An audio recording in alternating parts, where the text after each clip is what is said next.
جناب داؤد علیہ السلام جب اپنے لیے گریہ وزاری کرنا چاہتے تھے تو 7 دن تک کھانا پینا اور ازواجی امور ترک کر دیتے تھے۔ پھر حکم دیتے تھے کہ ایک ممبر لا کر بیابان میں بچھایا جائے۔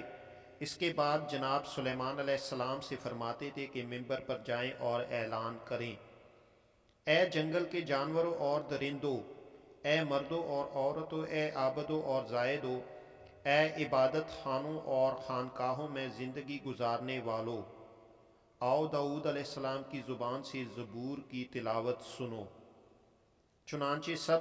اس بیابان میں جمع ہو جاتے تھے تو جناب داؤد علیہ السلام ممبر پر جاتے تھے اور زبور پڑھنا شروع کرتے تھے، یہاں تک کہ جب موت اور قیامت کی ہولناکیوں کا تذکرہ آتا تھا تو لوگ اس قدر گریہ وزاری کرتے تھے کہ ہر قسم کی مخلوق میں سے بہت سے موت سے ہم آغوش ہو جاتے تھے۔ جناب سلیمان علیہ السلام نے جب یہ منظر دیکھا تو عرض کی: اے پدر بزرگوار، اے خدا کے نبی، آپ کی زبان سے گناہ اور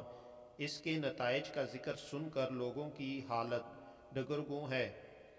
ان کے دل ٹکڑے ٹکڑے ہو رہے ہیں، نالہ و شعون کی آوازیں بلند ہو رہی ہے،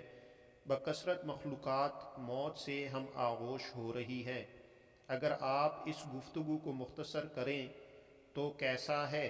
یہ سن کر حضرت داؤد علیہ السلام کو خود بھی غش آ گیا تو جناب سلیمان علیہ السلام کھڑے ہوئے اور اعلان کیا: اے لوگو، اپنے مردوں کو دفن کرو۔ جس کا کوئی دوست موجود ہو وہ اپنے دوست کی تجہیز و تکفین کا سامان کرے، جس کے رشتہ دار موجود ہوں وہ اپنے رشتہ داروں کی تجہیز و تکفین کا بندوبست کریں، کیونکہ جنت و جہنم کے تذکرے نے ہی ان لوگوں کو موت کی وادی تک پہنچایا ہے۔